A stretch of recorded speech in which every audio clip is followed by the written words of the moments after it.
Peter nudes का mission 1627 एक कूटनीतिक विफलता जिसने डच व्यापारियों को झुका दिया। 1627 में 290 लोगों और 78 घोड़ों का एक भव्य जुलूस टोकुगावा शोगुनेट की सत्ता के केंद्र ईदो की ओर बढ़ा।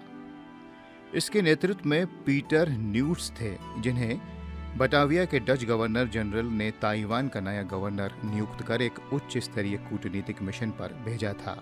डच ईस्ट इंडिया कंपनी किसी भी तरह शोगुनेट को ताइवान जाने वाले जापानी जहाज़ों को वर्मिलियन सील यानी लाल मुहर वाले व्यापारिक पास जारी करने से रोकना चाहती थी।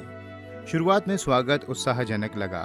न्यूट्स का सत्कार उन भव्य समारोह के साथ किया गया जो आमतौर पर कोरिया के शाही दूतों के लिए आरक्षित थे। हालांकि न्यूट्स के अहंकारी स्वभाव और टोकुगावा राज्य के कठोर नियमों के बीच टकराव के कारण मिशन जल्दी ही पटरी से उतर गया।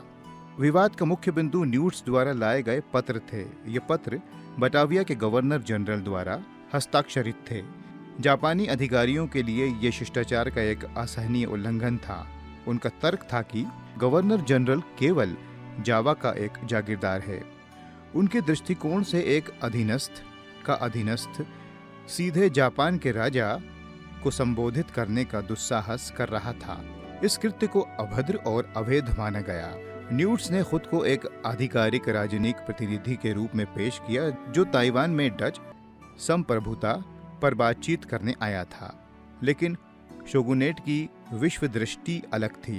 वे केवल राज्यों के बीच होने वाले शाही कार्यों को मान्यता देते थे। उनके लिए न्यूट्स केवल एक व्यापारी था जो व्यापार के लिए एक याचिका लेकर आया था जिसे राजदूत का दर्जा नहीं दिया जा सकता था। जब 2 सप्ताह के इंतजार के बाद भी शोगुन ने मिलने का समय नहीं दिया तो न्यूट्स का धैर्य जवाब दे गया। कूटनीतिक अवज्ञा के अंतिम कृत्य के रूप में वे बिना आधिकारिक अनुमति के ईदो छोड़कर चले गए। टोकुगावा शासन की प्रतिक्रिया त्वरित और विनाशकारी थी। न्यूट्स के आचरण और मिशन की अभद्रता से अपमानित होकर शोगुनेट ने डच व्यापार पर पूर्ण प्रतिबंध लगा दिया। कई वर्षों तक जापान में डच वाणिज्य पूरी तरह ठप रहा। 1632 में व्यापार तभी फिर से शुरू हो सका जब डच कंपनी ने अपनी रणनीति में मौलिक बदलाव किया। उन्होंने शोगुन के साथ एक समान राज्य भागीदार के रूप में व्यवहार करना बंद कर दिया। डच लोगों ने अपने कूटनीतिक विशेषाधिकारों को त्याग दिया और टोकुगावा राज्य की विनम्र प्रजा के रूप में रहना स्वीकार किया। यह समझौता उन्हें अगले 2 शताब्दियों तक डेशिमा के छोटे से द्वीप पर टिके रहने की अनुमति देता रहा, बशर्ते वे विनम्र व्यापारियों के रूप में कार्य करें और अपने जापानी मालिकों को बाहरी दुनिया की खुफिया जानकारी प्रदान करते रहें।